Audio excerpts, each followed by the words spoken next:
Hello, my friends. Welcome back to MTDCNC. I take a breath because have you ever heard one of those stories where it just kind of pulls on your heartstrings that you want to share with the world? You want the voice to be so loud for multiple reasons. Well, there's multiple reasons I'm sitting with Robert today and sitting with Xtended today, as you can see. I'm going to let Robert tell his story. The growth of a company that was purchased with his wife in 2013, the fact that he was a machinist since the 80s, the fact that he is 10th generation in this beautiful area of Canada. But again, I'm going to let Robert tell most of this story, and I hope I ask all the right questions to give you guys the answers that you deserve, because this story for me is really one of those heartwarming stories. So Robert, thank you so much for being here, and I'm looking forward to sharing this story with the world. Well, thank you so much for the great introduction. And yeah, so me and my wife purchased this business in 2013. It was an existing business that I'd worked at for most of my career. She had worked at for the last couple of years before we ended up purchasing it from the original owners. My family has lived in Saskatchewan, like you said, for around 10 generations, right? And it's pretty amazing how connected we are. It's a big province, but it's small population, right? And we really enjoy it here. We enjoy having a company and to build on it. When we purchased the company, it wasn't doing very well.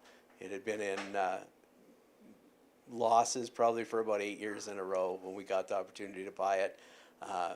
It was very difficult to talk a bank into lending you money on a company that lost money that many years in a row, but we did. We talked them into buying it. When me and the wife did actually purchase it and we're starting to we changed the name to Xtended Hydraulics and Machine. A lot of people just refer to us as Extended because we're so much beyond hydraulic cylinders now.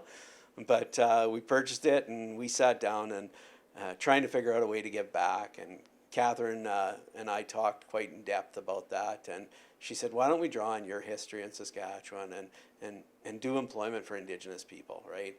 And everybody's always talking about Saskatchewan being rich in resources. And to us, the richest resource here in Saskatchewan is the people, right? And for generations, mostly been ignored and left out of the economic fabric of the country. And we wanted to try and change that. So we focused on apprenticeship and training for Indigenous youth.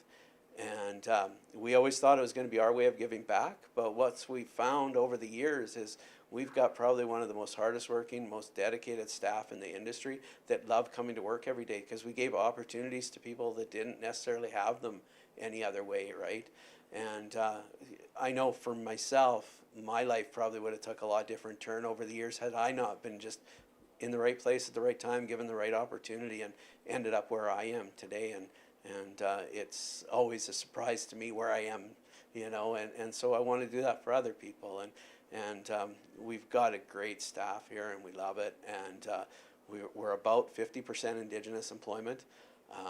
When we started the business, we didn't talk about that a lot. That was just something we did as our internal compass and our morals on how to run a business, right? And we didn't talk about it a lot. Today, it's become a very popular thing with a lot of the companies that we deal with, that they want Indigenous content and Indigenous employment. And we're sitting here at 50% of our staff or more is Indigenous. The company's owned by myself, which is a Métis, so it's an Indigenous-owned company. Very proud of my heritage and my history, and we've right from day one we focused on quality delivery, and we've got our ISO certification was one of the first things we did. We became ISNet registered for safety. Safety is very important to us. We want everybody to go home happy and healthy at the end of their shift every day, right?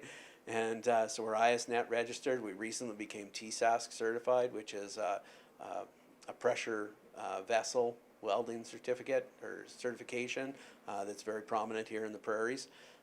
So we became certified in that.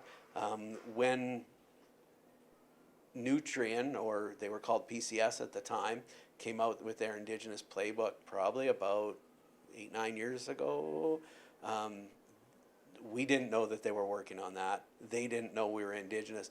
We were probably one of their largest hydraulic cylinder suppliers when that came out, just before the merger between PCS and Nutrien. We phoned up Nutrien and said, you know we're an Indigenous company, don't you? And they said, no. They had no idea, right? And that's something we're very proud of, is the fact that we don't have to rely on the fact that we want work because we're an Indigenous company. We want work because we do build the best product for the best price availability. And the quality is number one. The deliveries are always on time. That's our focus, right? The fact that we're an Indigenous-owned company and we have Indigenous employees, that's ours. That's ours, not something we rely on to get work, right? It's just our moral compass of what we want our business to be. Definitely something to be proud of. And I know in 2013, when you jumped into this business, that also came from pieces of your heart not wanting to see something closed down because you wanted to support the local area. And I do want to get into, as you mentioned, most people knew it as Xtended Hydraulics and Machine, but only Xtended because it's so much more than that. And I know we do a lot in the mining through Xtended, and I want to get into that in just a minute because I want the audience to know what Xtended does and how you can support the industry as a whole for people who are looking to have quality work done by quality people.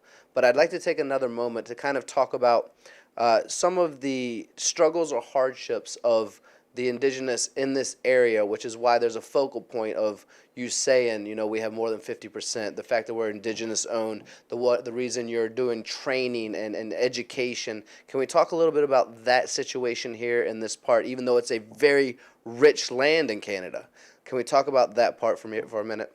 Yeah, I think it's kind of become to light just in the last few years with the finding of all the graves at the residential schools, of how much mistreatment there was for Indigenous people, and a lot of it, there's nobody to blame. It's just history, right? And it's just, I don't think a lot of people realize how tough of time most Indigenous people have had growing up and through their lives and through their generations, right? And finding all these unmarked graves at these residential schools has really brought a light to, oh my God, we really did do some horrific things to Indigenous people across Canada and the U.S., right? And it's misunderstanding of culture and trying. I'm quite sure the people that were doing the residential schools at the time thought they were doing the right thing, right? But as a result of what happened, Indigenous people ended up growing up in reserves and sheltered away from the economic fabric of our country instead of being involved in that and being a part of it. And as a result, there's a lot of unemployment. There's a lot of hardships and poor living conditions and just things that if people actually went to these communities and seen how Indigenous people were living in some of these northern communities, it's heartbreaking. And suicide rates are through the roof. And a lot of that is all because there's no opportunity for a future, right? Nobody can see past what today isn't giving them, right? And so it's very important for us to change that and get involved in how we can be a driver in that for economic reconciliation, right? A lot of people are talking about it. It's a key word now. People are using it wrong.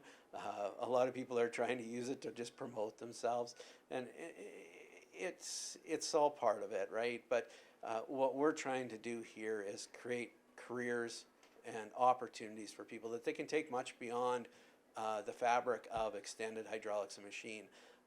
I see so many training courses that go on, and we train 100 people for an opportunity at 2 jobs for a heavy equipment operator. Well, that's just disheartening again, right? And what we want to do here is there's such a shortage of tradespeople and there's such a shortage of skilled workers in this country, and it's going to get worse as the years go on and things start to recover and we bring back more of the manufacturing from offshore to Canada and the US. It's going to be more important for tradesmen. So if we can take some forgotten youth, bring them into our facility and get them trained into Red Seal journeyman positions as machinists, millwrights, welders, that's something they can take with them for the rest of their life and go anywhere in the world. That being said, like you said, I'm 10 generations here. As you learn, Indigenous people, family is very important, community is very important, and where you're from is very important. That's why when most Indigenous people introduce themselves, they tell you exactly where they're from when they introduce you, right? And part of that is through history. We've always done that because that tells me, okay, where are you from? Are we at war with each other? Are we friends? Are we trading partners? Right? Where you're from and what community you're part of is a big part of Indigenous culture, right? So that's why we make that announcement. But that's also says we like to stay where we are, right? And most Indigenous people will very much stay in their community or close to their community. And so that's why when you're operating mines in a province like Saskatchewan, it's very important to have skilled, trained workers in those mines. And it's very hard to entice somebody to move to Rocanville, Saskatchewan, or, you know, Saskatchewan period, if you're not from here, right? Like, our weather is up there, right? So if you can train somebody who actually lives here and wants to live here, you've got an employee to work at that mine site for life, right? So that's where we feel the training can come in, and we can get more people trained through our facility and get them up to Red Seal status so that you can go work at a mine, or you can go work at one of these offshore sites, or you can work for an oil company, or, you know, but without that Red Seal status, that opportunity is not there for you, right? And there's so few people willing to make that commitment to train people, and we're willing to do that because we feel it's important. Thank you so much for conveying that message. I know I appreciate it. I'm sure the audience does as well.